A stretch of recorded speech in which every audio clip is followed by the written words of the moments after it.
හයාලුවනේ කවදාලට අන්න ඉතින් අදත් මම රස පොඩි රෙසිපි එකක් තමයි අරගෙන ආවේ.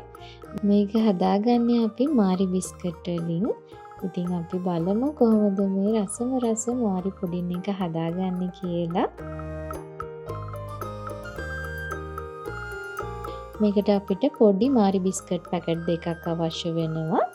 මම මාරි බිස්කට් පැකට් දෙකම මේ විදිහට බ්ලෙන්ඩර් ජාර් එකට එකතු කරගෙන ඒකට ෆ්‍රෙෂ් මිල්ක් මිලිලීටර් 300ක් සහ බිත්තර 4ක් එකතු කරගන්නවා. ඒකටම සීනි කෝප භාගයක් සහ වැනිලා තේ හැඳකුත් එකතු කරගන්නවා.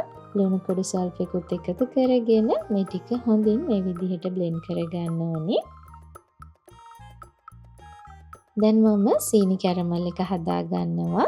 මේකට මම සීනි පුරවපු මේස හැඳි දෙකක් එකතු කරගන්නවා. මේ විදිහට සීනි ටික හොඳින් දිය වෙන්න දෙන්න.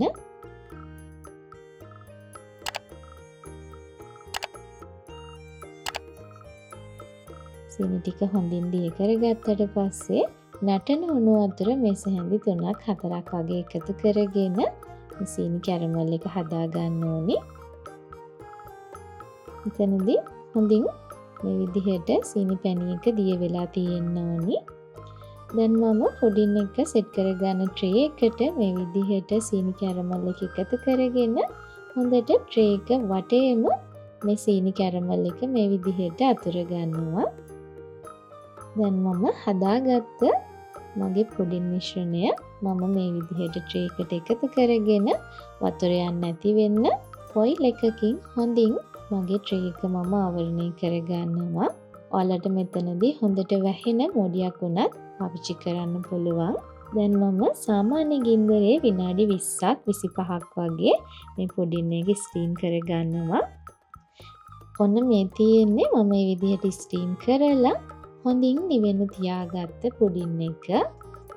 වෙලාවෙදී මේක හොඳටම නිවිලා තියෙන්නේ. මේ විදිහට පොඩ්ඩක් වටේට බුරුල් කරගෙන මේ පුඩින් එක මම අනිත් පැත්ත හරව ගන්නවා. මේ බලන්න හරිම ලස්සනට ඇවිත් තියෙනවා. මේ වෙලාවේදී මම කොටු හැඩයට තමයි මේ පුඩින් එක කපා ගන්නෙ. සාමාන්‍යයෙන් අපි හදන පුඩින් වගේ ගොඩක් සොෆ්ට් එකට නැහැ.